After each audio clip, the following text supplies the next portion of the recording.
guys, welcome back to Rise's Guide for Self-Preservation. I hope you've had a lovely week and you enjoyed last week's theme.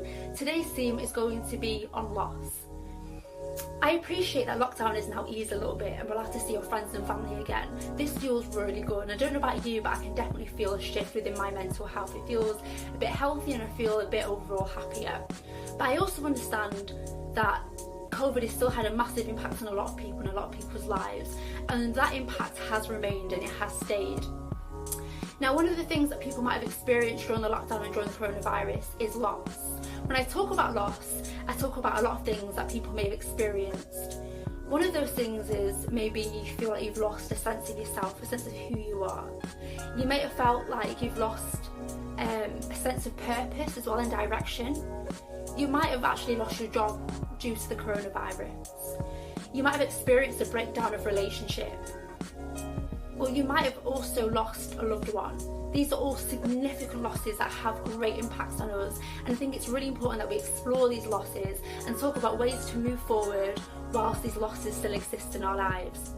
So today's theme is going to be talking about bereavement and how we can really cope with these bereavements as well. In this video, I'm going to go through some frequently asked questions and with the answers as well when it comes to bereavement. Is it normal to feel this angry? My answer is yes, yes, and yes again. You might feel angry that this person has died. You might feel angry at this person. You might feel angry at God, the universe, angry at yourself. Anger can be directed in so many different places, and it is completely fine. This bereavement might feel unjust, it might feel unfair, you might not understand it, you probably have loads of questions that you're asking yourself. Anger is completely okay. I think there's this misconception that anger is a bad emotion, and it's absolutely not. It's not a bad emotion, it's not an unhealthy emotion, but it can become unhealthy depending on how we choose to channel that anger.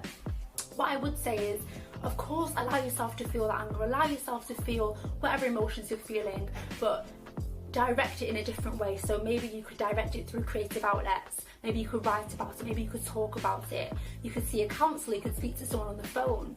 There are really positive ways that you can allow this anger to be released. And what I would say is it's really important not to keep that anger within here, because when it is in the body it can manifest in negative ways. So what I would say is allow yourself to feel angry, it's completely okay, but try and find ways to allow that anger to manifest, and I would say try and find creative and positive ways.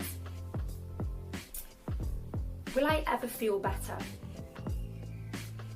This is a really big question, and I want to say yes, you will feel better, and there is hope for your future. Like I said before, bereavement is usually comes to us in waves. We feel grief in waves. It's not clear cut, and it's not linear. It changes a lot. It changes directions, and it creeps up on us when we least expect it. But yes, you will feel better.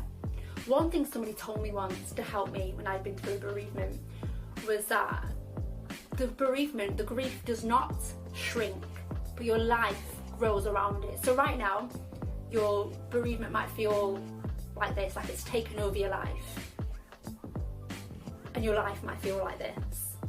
But over time, when you're starting to process and you're starting to heal and you're going through the motions, your life will grow around the bereavement, and the bereavement will start to feel more like this. And that might feel worlds and worlds away from you, but I just want to say to you, there is hope, there is a future, you will get through this.